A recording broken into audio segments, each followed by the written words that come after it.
This episode of the Young Turks is brought to you by WestHost, offering premium web hosting since 1998. Go to westhost.com/TYT for 25% off. WestHost! WestHost, WestHost! Dana Kennedy of AOL News found Natalia Monzarova. She was one of 800,000 cleaners and liquidators that were sent in to help clean up Chernobyl. And she asked her about her experiences in Chernobyl and what her advice to the people of Japan would be. First of all, her advice was run, which was a little scary to say the least. Now, she explains that when she was a 35-year-old engineer, she's now 59, she was sent in from the nuclear plant that she was working in Ozersk, Russia, to obviously go to the northern Ukraine to help clean up Chernobyl. And she was one of 13 other scientists that were sent in from that plant. The rest of them are all dead. She's the only one that remains alive. She had her thyroid removed already. She's on thyroid medicine to give her hormones. Otherwise, she wouldn't be alive either. And immediately after she got back, she started getting sick. She had fevers throughout. And then she would start having epileptic seizures. And the government didn't want to admit that it was because of the radiation. So in the beginning, they told her it's because she's crazy. And she's like, I'm not crazy. I'm having epileptic seizures. And finally, many, many years later, the government admitted, yeah, we knew all along it was because of the radiation. Oh, disastrous. Now, when AOL News asked her about seeing the footage of Japan, she said, it felt like deja vu. I felt so worried for the people of Japan, and the children especially. I know the experience that awaits them. And the AOL News says, hey, look, Fukushima is not as bad as Chernobyl, people are saying.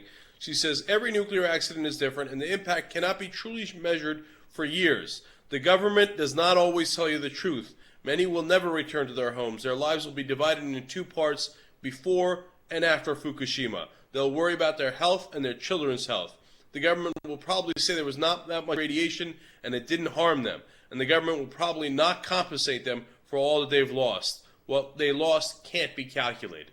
Now look, you could say, hey, you know what, the government of the former Soviet Union and the government of Japan are totally different. And that is a very fair point.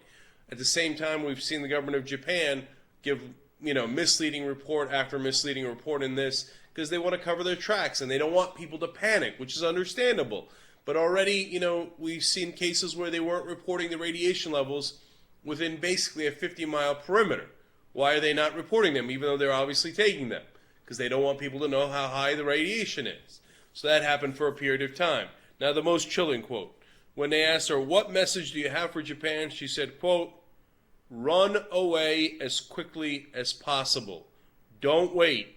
Save yourself and don't rely on the government because the government lies. They don't want you to know the truth because the nuclear industry is so powerful. Now, that part relates to all of us. The nuclear industry is powerful in Japan and also in Europe and the United States, as it was in the former Soviet Union and is in the current Russia. And obviously, politicians, I don't know if you know this, wind up getting influenced by all that money.